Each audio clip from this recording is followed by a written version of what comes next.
Hey, everybody out there. Welcome all to the seventh installment of Tasting Together.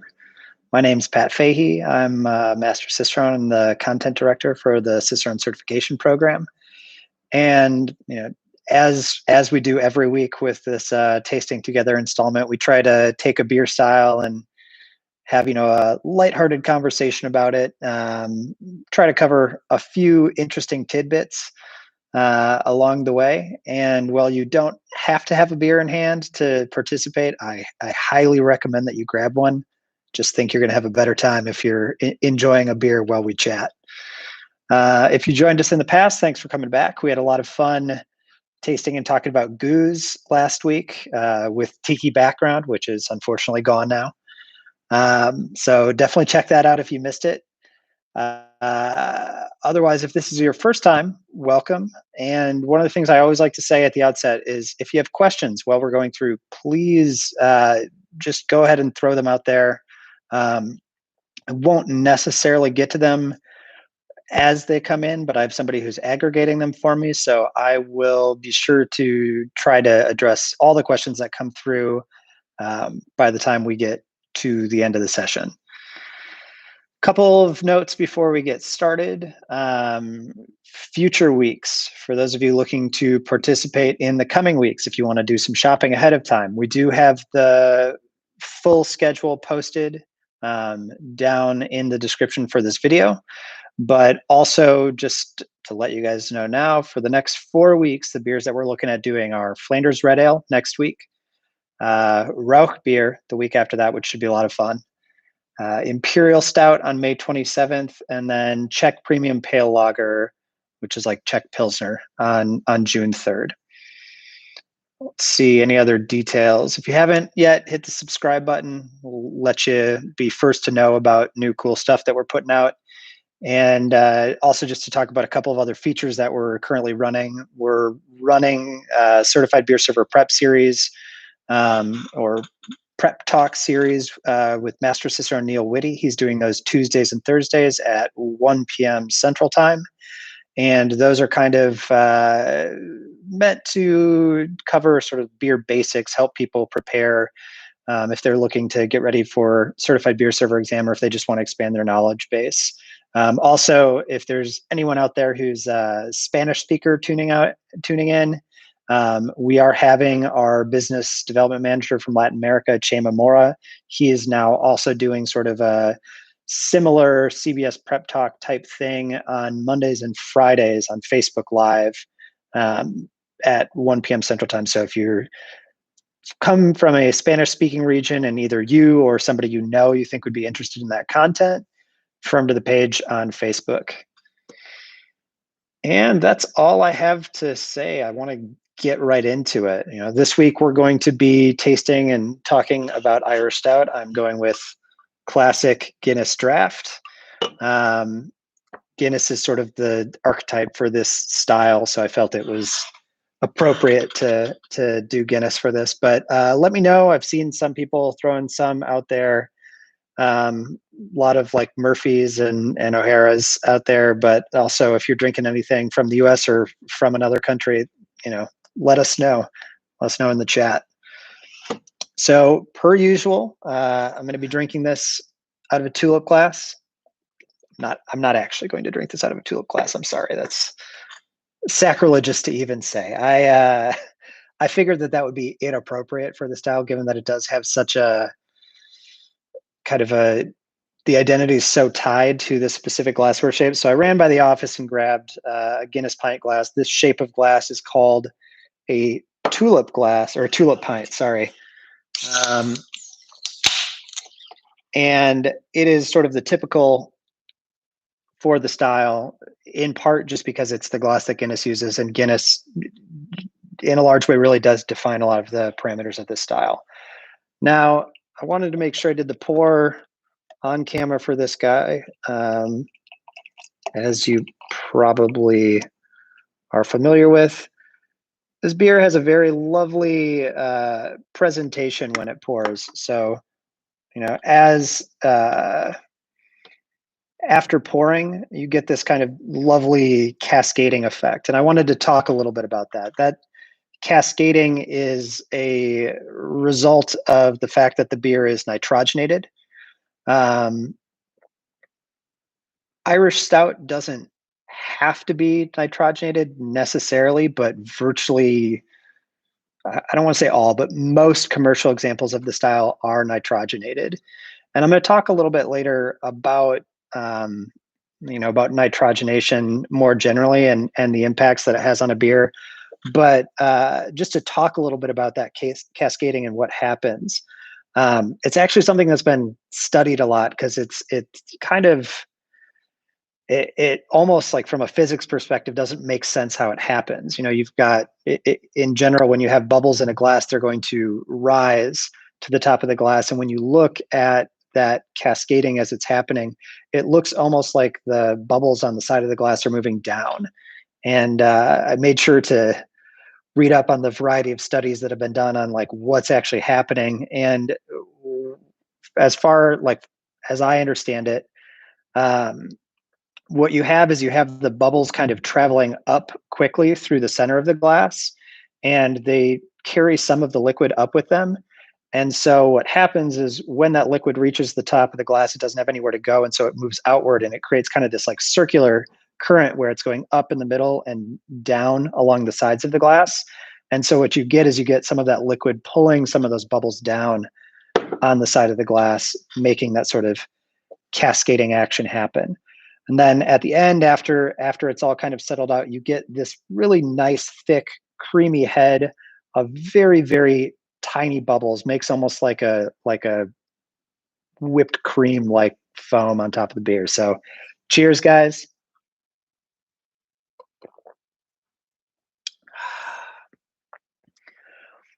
It's a beer for drinking in volume. I will say I have a backup in case I go through the first one. So if and when I need a top up may happen.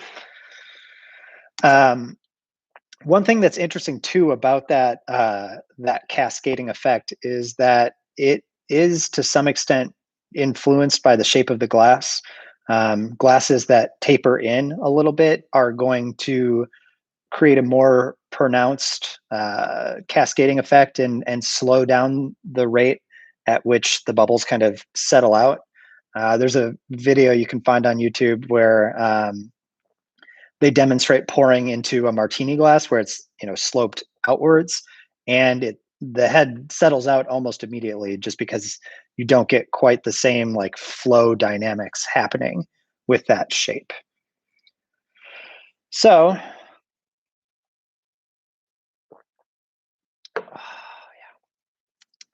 So, talk first a little bit about Irish Stout history. And whenever you're talking about the history of any dark ale style, oftentimes it's going to be traceable back to the British or English porter style. And that style was first brewed in London in the early 1700s. There are a lot of myths surrounding the creation of that style, and I don't want to get too deep into porter history, but porter, was very much the predominant style of beer throughout the 1700s in across the UK. And one of the things about beers at that time and brewers at that time is that there was not a lot of variety available in terms of like different ingredients. So brewers that wanted to make a different beer couldn't be like, oh, cool, we're gonna like use different hops, or like we're gonna use a different grist. So in general, when brewers were making different types of beers, the biggest like thing that they had that they could tweak was like the amount of ingredient that they used. So you could make a number of similar beers that all had kind of a similar flavor profile, but at differing levels of original gravity. So consequently, differing levels of alcoholic strength. And the term stout came about as a description of some of those stronger porters.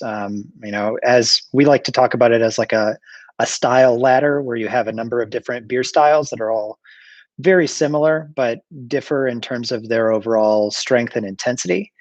And so stout porter was kind of like the next rung up the ladder from porter. It was a stronger porter. And I think I could be wrong in this assertion. I think a lot of people know that stout was born out of porter. What people might not be as familiar with is that the term stout didn't necessarily, it wasn't unique to describing porter in that time period, and the term stout actually predates porter. So stout, I think, in is like found in literature about brewing sometime in the late 1600s, and stout was just a term that was used to mean a strong beer. So, in the 1700s, you had stout porter. You also had stout pale ale. Any beer that a brewer made a stronger version of could have been referred to as a stout, that beer. Over time, I'm not exactly sure how like the evolution worked out, but over time, and I would imagine in part because porter was so popular throughout the 1700s, stout porter, or stout, the term stout came to be associated uniquely with like darker beers. And then at some point, porter was kind of dropped off the back half of that name, and so stout just would have designated a dark beer that was higher in alcohol.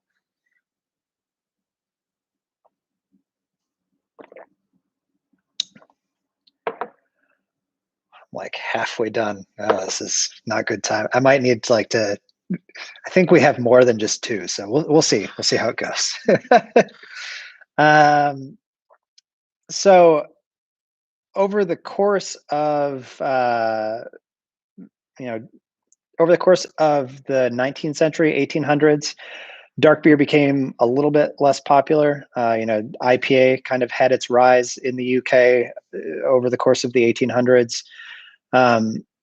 But like 20th century is really where we see like a lot of change happen between how British beer existed historically and how we experience British beer today.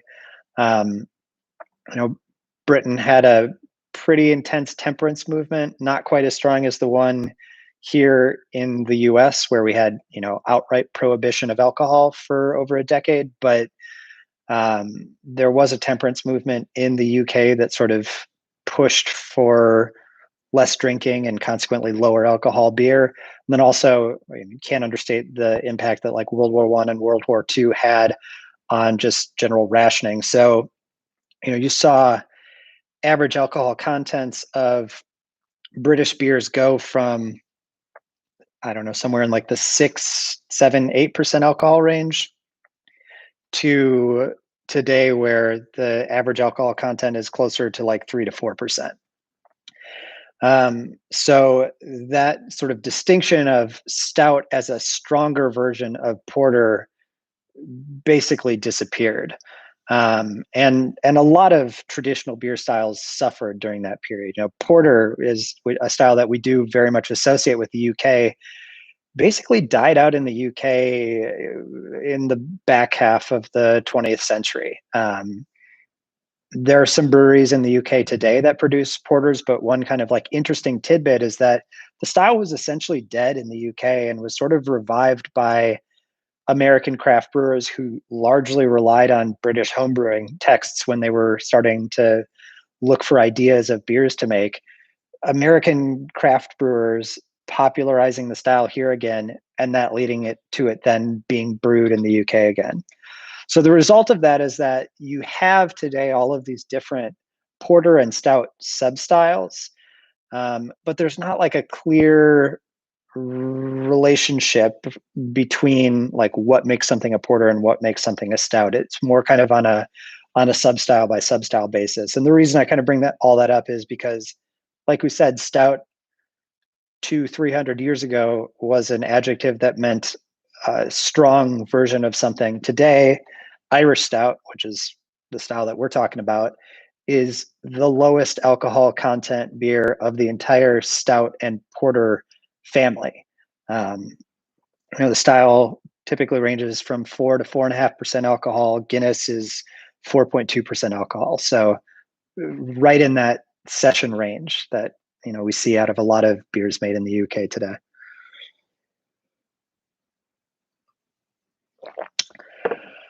So I want to segue from there into talking about brewing process. We talked about the brewing process for goose last week, or we talked about goose generally, but like the conversation on goose brewing process was a very involved brewing process, or a very involved conversation, just because the brewing process of that style is so complex. This one is pretty straightforward in comparison. You know, Irish Stout is a very malt forward beer. And so malt really kind of drives a lot of the decisions that are made with regard to recipe. There have been variations in the way the beer has been made throughout history, but today, to take Guinness as an example, the recipe for that beer, if I remember right, it's about 80% pale malt, about 10% flaked barley, and then 10% roasted barley, which is what gives it, obviously, it's like its dark color, its roasted flavor.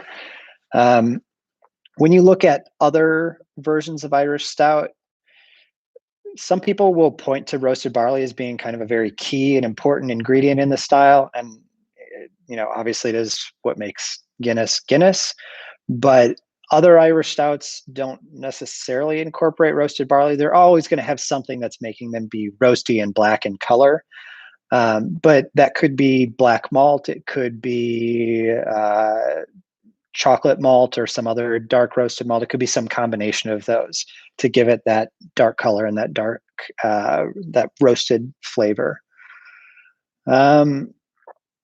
Outside of that, hopping is usually going to be UK type varieties like Fuggles or East Kent Goldings, but also you could use like something like a Willamette that's more of like a US inflected version of a UK hop variety. Variety is not super important in these beers, though, because hop flavor and aroma usually doesn't play much of a role in these beers. Hopping is usually just going to be at the outset of the boil, so you're not going to get very much in terms of flavor and aroma. Another thing, like a lot of English beers do typically have some amount of yeast character. Some English beers will show a little bit of diacetyl. Some English beers will have some amount of ester character or fruitiness to their profile. Irish Stout largely does not. A lot of times it's going to be on the cleaner end of fermentations. So yeah, it's a malt-driven beer. Now, the one thing that I do think is worth mentioning, and this is like the one technical aspect that I really want to dig into in this presentation, is nitrogenation. Because, like I said at the outset, it's not required of the style, but it's seen in the vast majority of commercial examples of the style. And so it is kind of very intimately associated with how people think of the style. And one of the reasons is that, as I've said a number of times, Guinness being the prototype of the style, the Guinness brewery actually invented the technology for nitrogenation. That process for nitrogenating beer was invented by a mathematician, Michael Ash, who worked at the Guinness brewery in the late 1950s, I believe. And why that came about, prior to that period, a lot of Guinness would have been served relatively warm, and a lot of it was served bottled. But around that time, draft lager was becoming really popular. Patrons kind of expected that their beer would be cold, but couldn't serve Guinness with carbon dioxide and get the same characteristics. It was a beer that was served at a much lower carbonation level. And so this guy, Michael Ash, developed a mechanism to serve it using nitrogen, which allowed them then to serve it not just in the UK, but like all over the world, and helped make Guinness be a really global product. One of the things that's interesting about that too, and I was reading up on this earlier today just to prep for this, like the idea behind using nitrogen was in part that it hopefully would not change the flavor very much. Nitrogen is the most abundant gas in the atmosphere. I think it's about 80% of the atmosphere, and it's a relatively inert gas. So the hope was that it wouldn't change the flavor. And it didn't necessarily impact flavor characteristics, but it did very much change the texture of the head and the mouthfeel of the beer. And from like accounts at the time, they were like, well, it very much improved the mouthfeel of the beer. And so that kind of invention, that mechanism of trying to serve the beer in this way ended up improving the beer to some extent. So talk about nitrogen in beer a little bit. Nitrogen is not terribly soluble in beer.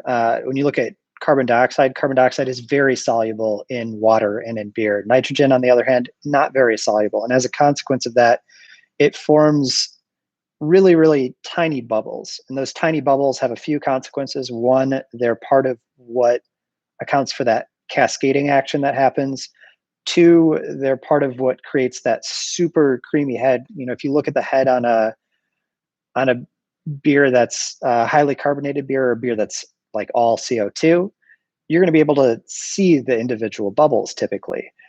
When I look at the head on this beer, I can see some individual bubbles, but in some cases it's just like a layer of creamy foam.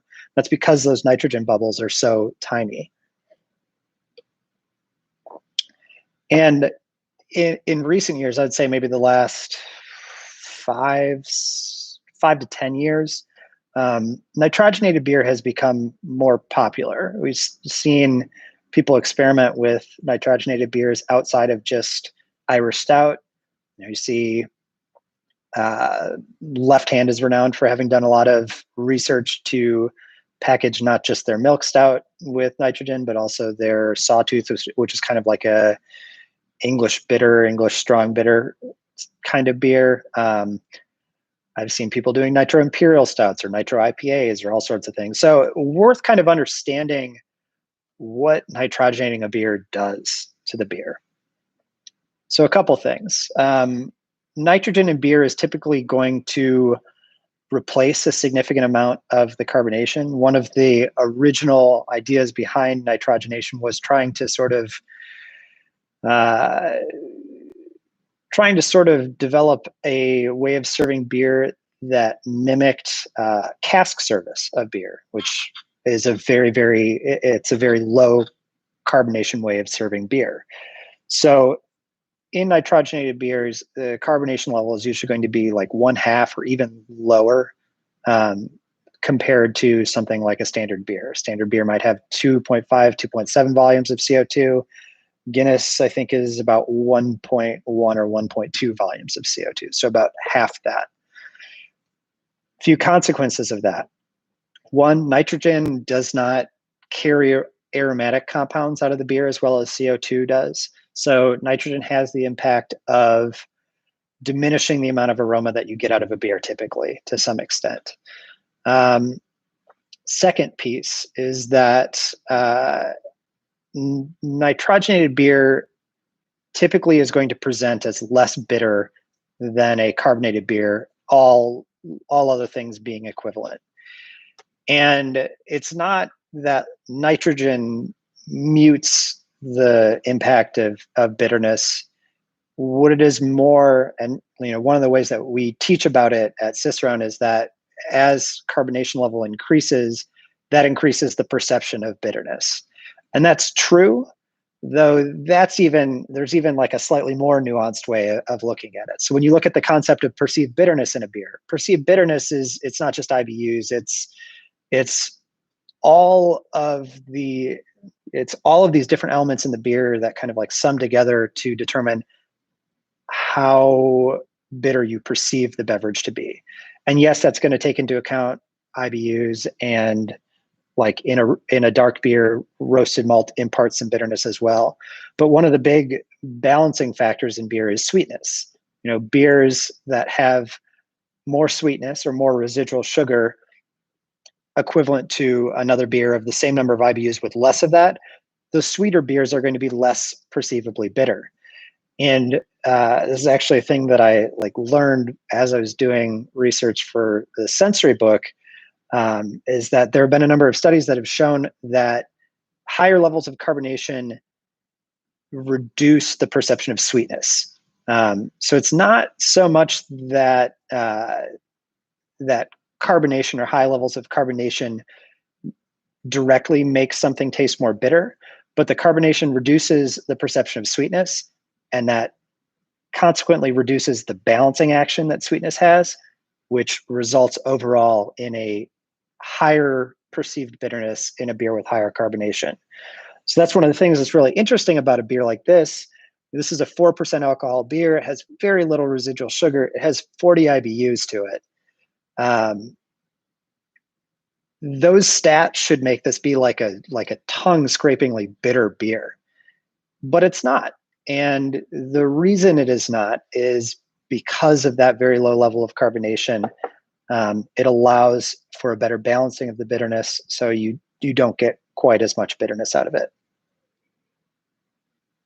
And then one more thing that that nitro does to kind of impact the flavor of the beer, or the flavor experience of the beer.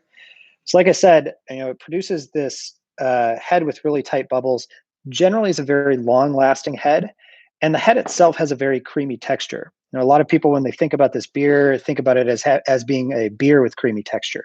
If you scoop the head off, or if you even just take a sip of the beer and then kind of swish it around your mouth, what you'll notice is that it's actually really thin. There's no creaminess. There's not a lot of texture present in the beer.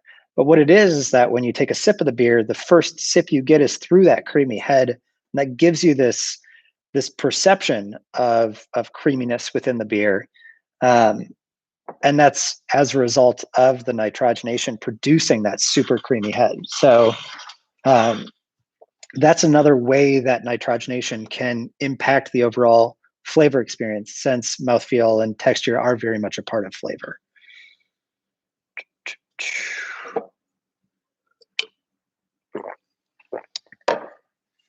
Just a second.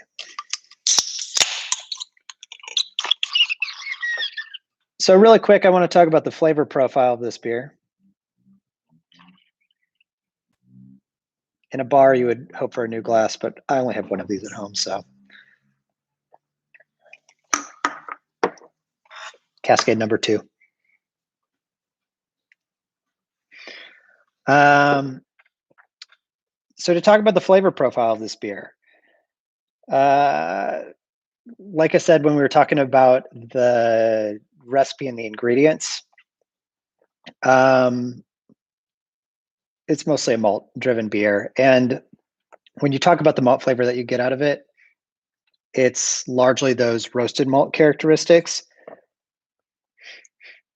The beer's not super aromatic, and once again, not only does the nitrogen not do a ton to carry aromas out of the beer, but since the nitrogen bubbles take longer to pop, and since they sort of form like a thick cap of foam on top of the beer, you don't get a ton of aroma off the beer when you're just smelling it out of the glass.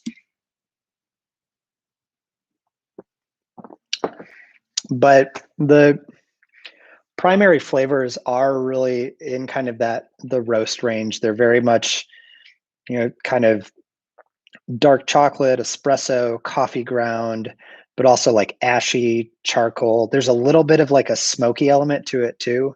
One thing that I think is really fascinating about this beer, on the Master Cicerone exam, when we do style discrimination on the tasting exam, it is blind style discrimination.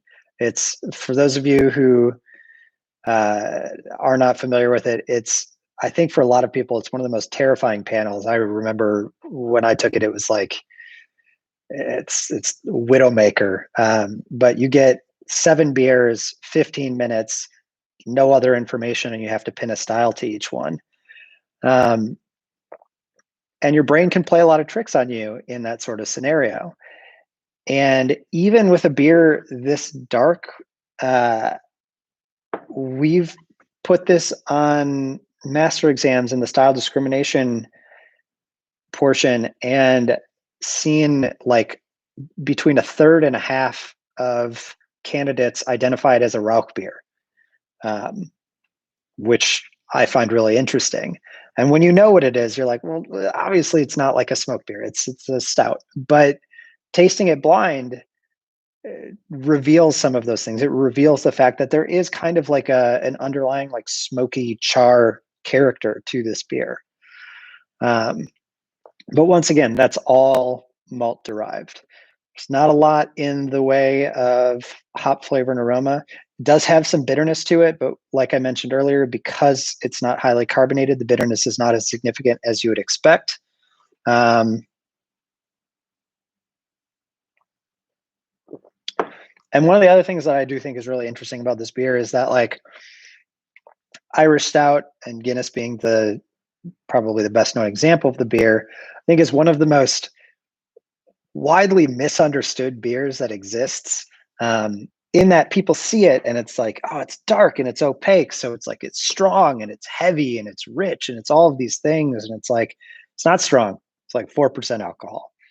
It's not heavy. Like I said, it has that sensation of creaminess when you drink it through the head. But like in truth, the body of the beer is very light. It's very, very thin beer. Yes, it does have like kind of a roasty character to it, which I think to some people makes their brain go towards intensity. Same thing with the bitterness. But all things considered, like this is a moderate intensity beer. I look at this beer, especially because of the low carbonation level, which is just going to make it easier to drink since it's not as filling. I look at this beer as like total patio crusher. Like, and some people like, you can come at me, you can disagree with me on that, but like it's like one of the original session beers. It's low alcohol and very easy to drink, I think. So before I dig into the questions, I do want to talk about pairings really quickly. One of the classic pairings for Irish Stout is with raw oysters, which seems kind of like an odd pairing given that oysters are like as delicate as they are. But once again, like I kind of just mentioned, this isn't a super intense beer. And that stout and oyster pairing is sort of a study in contrast. You have this roast character pitted up against kind of like the salinity that you get out of the oysters. One thing Avery and I were talking about before the chat, she mentioned, salt in the body, salt in a beer will kind of increase the perception of body or fullness of mouthfeel. And so for a beer like this, that's really thin, part of that pairing probably has to do with the fact that the salinity of the oysters is going to enrich the mouthfeel of the beer and create kind of a more pleasing experience. But it is just kind of like it's one of the best studies in a contrast pairing and like a almost exclusively contrast pairing that exists. There's not a lot of like, oh, they both have this same flavor. Like it's all, this is different from this, but when you put them together, they work together in a very nice way. Talking about pairing with cheeses, personally, I think Guinness can be a little bit more difficult with cheese, in part because whenever I'm looking at like a palate coating cheese, anything with a lot of fat, a lot of creaminess, a lot of richness, I really want that carbonation to help clean it off the palate. And with the nitrogenation, Guinness just doesn't have that. But drier cheeses, something like a cheddar, or if you wanted to go in the direction of something like a feta, once again, feta has a lot of salinity to it, can kind of create a similar effect to that oyster pairing without the taste of the sea. That could be a fun direction to take that. Outside of that, this is like an awesome beer with any sort of pub fare. I picked up a 4-pack of Guinness to do this talk, and we cooked shepherd's pie at home the other night, and Guinness was like awesome with that. Works super well with burgers. anything that you would have at like a backyard barbecue. Like I said, this is like, it's like a dark patio crusher to me. I love it. So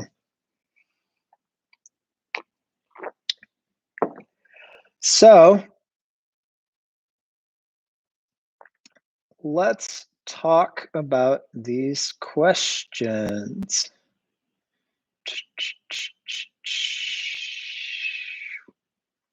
Let's see. Got a question. Is Guinness made from extracts? From Stuart. As far as I know, no. My understanding is that Guinness is roasted barley, pale malt, and flaked barley. Somebody's asking, Rachel, asking about Guinness Extra Stout. Is this carbonated traditionally with CO2? Yes, Guinness Extra Stout is not nitrogenated. If you go by BJCP guidelines, it's a separate style of beer. It's a little bit higher in alcohol, as perhaps is indicated by the word extra. Because it's not nitrogenated, it presents very differently. And I don't know that the recipe, like I'm not familiar enough with the recipe of those two beers to be able to say whether or not they're the same. This is kind of like a sidebar to your question, but like one thing that is worth noting that I meant to sort of talk about in that nitrogenation section is that because of how dramatically nitrogenation impacts the characteristics of a beer, like if a brewery wants to do a nitrogenated version of a beer, they can't just be like, okay, well, we're just going to take the beer and instead of carbonating it regularly, we'll just nitrogenate it and serve it that way. I mean, they could do that, but like the balance would be totally screwed. So in general, if a brewery like has two beers and they want to serve it both regularly carbonated or nitrogenated, they have to do a fair amount of work changing the formulation of the beer in order to make the two taste somewhat similarly or taste like a good, well-balanced beer with those very, very differing methods of service. So back on the Guinness Extra Stout, it is traditionally carbonated. It presents very, very differently from Guinness Draft. Somebody said, why do you think it's a beer for drinking in volume? I find the flavors too intense to have too many. I should add that I don't drink coffee. Could be because you don't drink coffee, though I don't really drink coffee either. Part of that is because if I drink too much caffeine, I'm just like totally crazy. But for some of the reasons I mentioned, it's lower in alcohol. It's that low level of carbonation, I think, makes it really drinkable. Personally, I enjoy the flavor of it a lot. This is, for me, like, as with a lot of English beers, I feel like is a beer that's made to be sessioned over a long period of time at a significant volume. So somebody asked what percent of roasted malt is used in the grist. I believe it's 10%. And that's, as dark beers go, that's pretty high. But also in part, this is a lower alcohol beer. And so there's like less malt used overall. When you get like higher alcohol beers, roasted malt is such a concentrated ingredient. It packs so much bitterness and roast flavor and color that you don't need a lot of it to have a pretty big impact. So you might see even as low as like 5% used in some stouts and still getting like a significant amount of roast character, significant amount of dark color.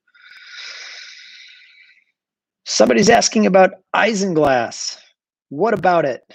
What is isinglass? I believe isinglass is used in Guinness. And Shane, if you want to hit that in the comments just for spelling for people. Isinglass is comes from the fish bladder, I believe, of a certain fish, of sturgeon, Avery says.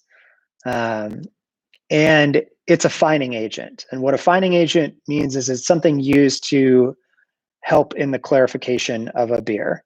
So there are a number of different things that can be used as fining agents. PVPP, polyvinyl. I don't remember the other two P's. Is a common one. Isinglass is one that is derived from sturgeon fish bladder, or the swim bladder of the fish, as some people are commenting. Basically, what it does is when you add it to a beer, you'd add it usually after fermentation was finished. And what it does is it attracts certain particles together, basically increases flocculation of certain compounds, causing them to drop out of the beer. That's then filtered out. None of it shows up in the finished beer. It's an additive to help clarify the beer. And it's a really traditional additive in cask beer. Actually, a lot of times, when cask beer was packaged, you'd add some amount of a fining agent like isinglass, roll the cask around, and then kind of allow that to go to work, and that would help drop the beer bright, make sure that the beer was clean, or clear, sorry. Use of isinglass does have some implications for like acceptability to vegans. Obviously, it's an animal-derived product, so something that was made using that, even though none of it shows up in the finished product, would not be kosher within the vegan line of things. Though I saw somebody say that Guinness hasn't been using isinglass since 2016. I can neither confirm nor deny, but yeah, there are definitely other alternatives out there for use in fining. Somebody asked about talking about its acidity. So one of the things, and nobody asked about it yet, but I'm going to talk about water a little bit, because it's one of the things that's interesting about this beer. Dark malts typically have a significant amount of acidity to them. They will lower the pH of a beer. And one of the things that we see historically is a lot of the brewing centers where dark beers developed usually had waters with high amount of calcium carbonate, high amounts of alkalinity to them. So the water used for these beers is usually a little bit more alkaline to balance the acidity of the dark malts. However, those dark malts do usually still give the beer a little, it's not like sour, it's not like a sour beer, but it has a little bit more acidity to it. And the fact that it is so dry, so like bare of residual sugar, increases that perception of acidity.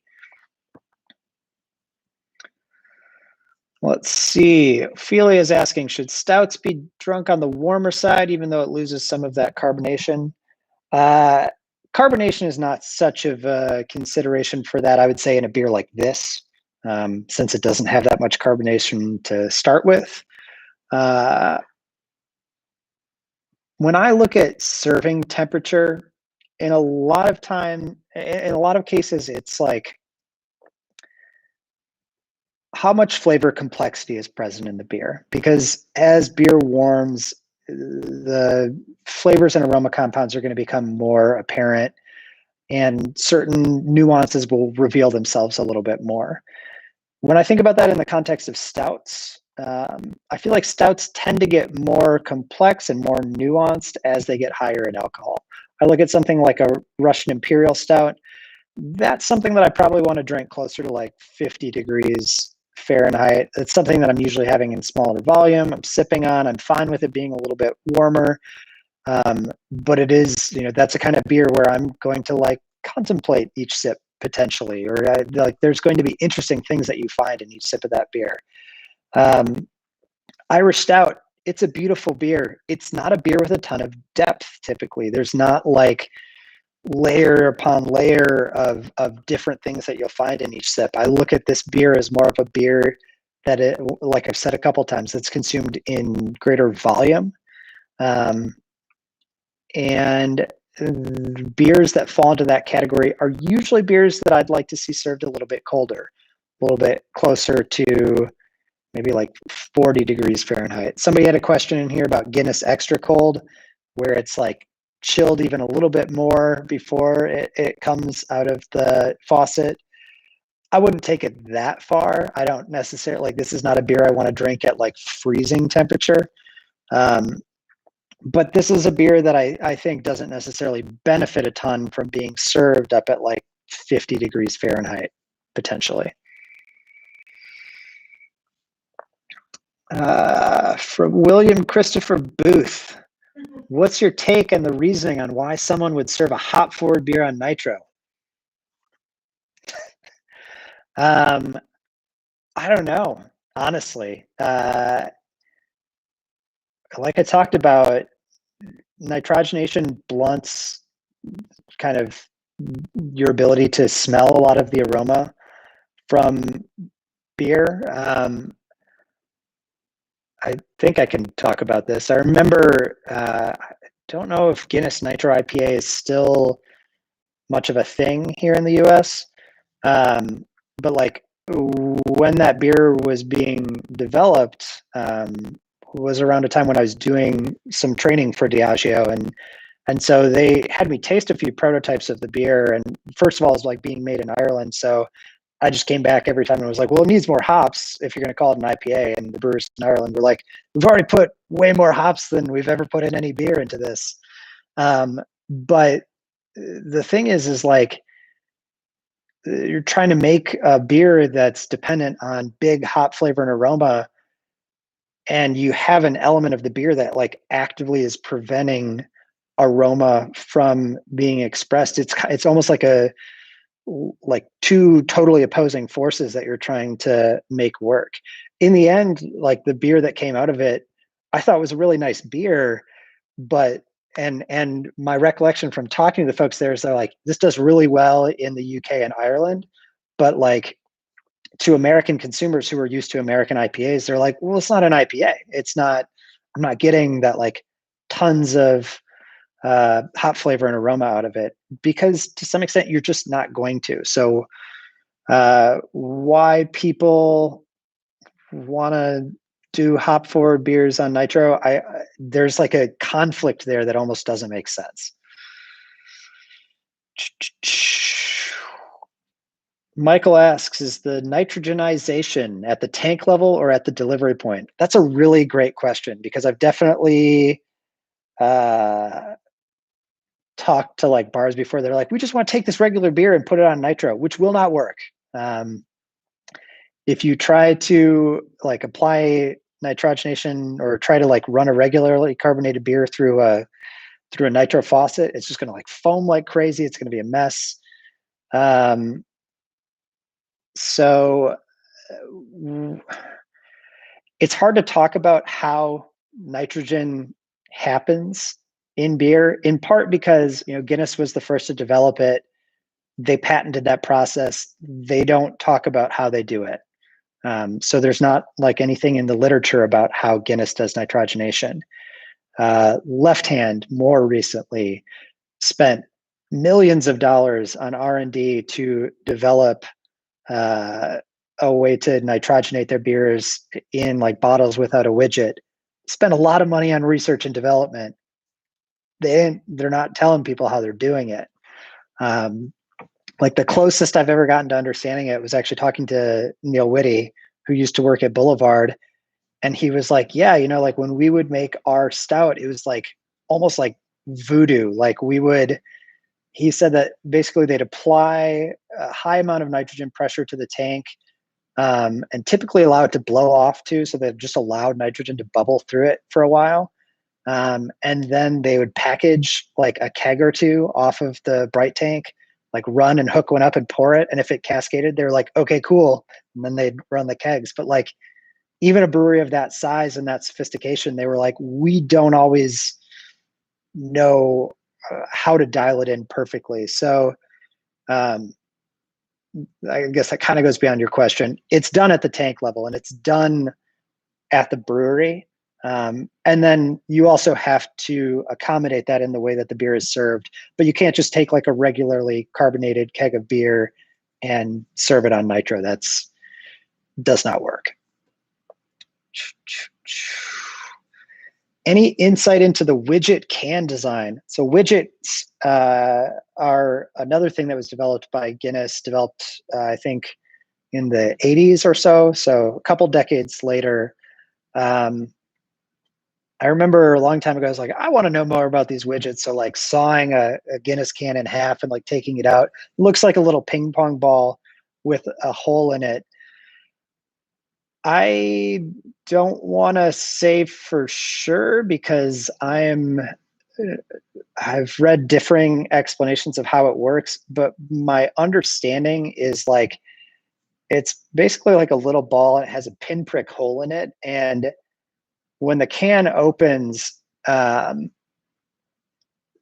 sudden change in pressure either forces beer into the hole or out of the hole. What it does though, and what kind of the whole idea of getting that pour to happen is breaking the nitrogen out of solution as quickly as possible. If you look at like a stout faucet, stout faucets have a little restrictor plate that the beer passes through and it agitates the beer incredibly, and it forces all of that nitrogen to come out of solution like really rapidly, and that's what allows it to form that cascading effect. So that seems to be, I believe that's the mechanism behind how the widget works, but I'm not 100% sure on that. Let's see. Crowns and Hops asks, what contributes to the body of a low ABV stout beyond the grist without having to add lactose? If you wanted to up the body on a beer like this, without like concerning yourself with using like adjuncts, like throwing like malted or like unmalted wheat or oats or something into it, or lactose, mash temperature could accomplish that. Mashing at a higher temperature will leave you with more residual sugar, will leave you with more residual sugar, more body post fermentation. So that's one thing, but I think I mentioned this, like there's not a lot of body to this beer. It's actually like,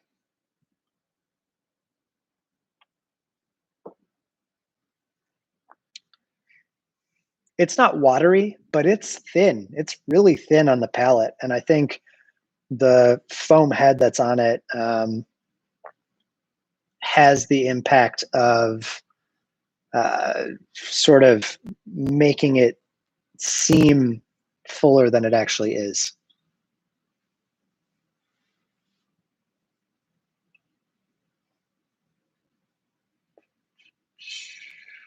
Let's see. Had a few questions on like what's the difference between an Irish stout, a foreign extra stout, and a tropical stout, which goes maybe a little bit deeper than I'd want to go here. I'd say if you want to check that out in depth, check out the British Road to Cicerone book, because that covers that in a bit more in more detail than I can get into now. Big differences, if I'm looking at those three specifically. Alcohol content's going to be a big one. Irish stout is lower. Foreign extra and tropical are pretty similar. They're more in like the 5.5 to 7.5 range, I think. And then between those two, at least, it's primarily a balance thing. Foreign extra is balanced a little bit more like an Irish stout. It's a little bit drier, a little bit more bitter. Tropical stout usually has a little bit more sweetness to it, and also can sometimes go a little bit in like a fruity estery direction. Can also show like more like molasses, licorice notes.